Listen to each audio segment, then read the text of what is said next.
Jackie here from Manchester. Hope everyone's well.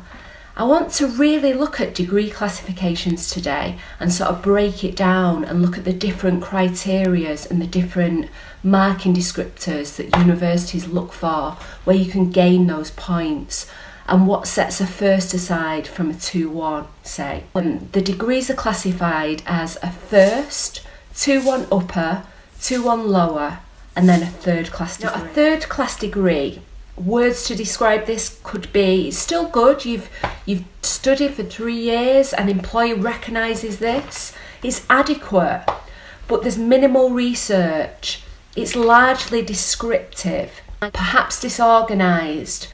Let's have a look at a 2-1 lower. Words to describe that would be, it's good, yeah, relevant, may have errors, but it's reasonable, but there may be gaps. There might be, for example, inadequate referencing in a lot of your work. Words to describe a 2-1 higher. Very focused, good understanding, good reading, clear, accurate, good structure. So yeah, getting up there, a 2-1 higher. Let's have a look at a first and sort of look at the words to describe a first. Exceptionally high in all areas. Insight, all specifications met. Inspirational and high quality analysis. So what I want to do now is just break it down even further. So they all look for very similar sort of criteria, and I've broken it down into sort of 5 sections. So one of them is structure, then it's knowledge, critical thinking, sources, and then presentation and style.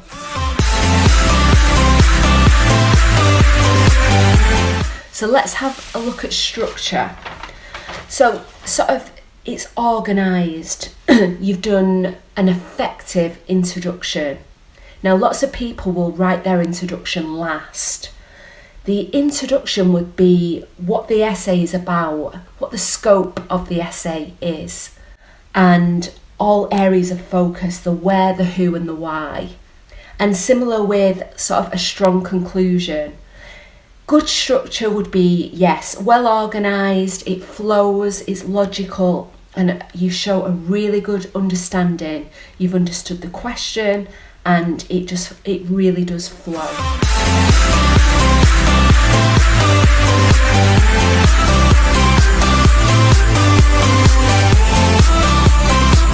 So let's look at knowledge. You understand the question, basically. You know the subject. You've checked all your facts. It's in plain terms. It all links. It's very, very focused.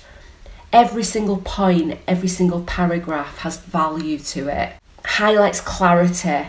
All things considered, if you're leaving something out, you've said why, maybe it's not within the scope. It's all relevant.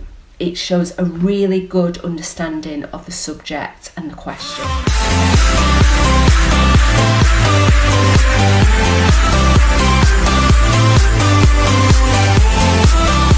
Okay, let's look at critical thinking. Now, this is where you haven't just described it, you've gone into depth. You've looked at arguments, counter-arguments, presented a really convincing argument with evidence. The counter-arguments, perhaps you've explained why some of them are unsatisfactory. It's solid, it's well-reasoned.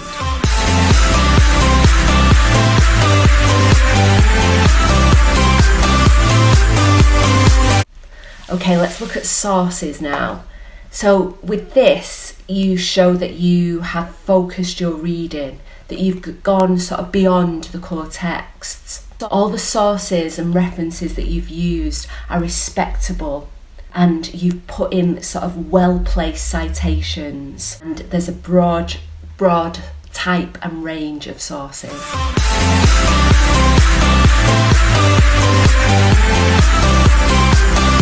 Okay, last but not least is style and presentation. Everything needs to be sort of spot on. So this sort of like covers things like spelling, punctuation, grammar, sentence construction, tone, the formatting's correct, all your references are correct, and your work is just consistent. It's easy to read. It's a joy to read.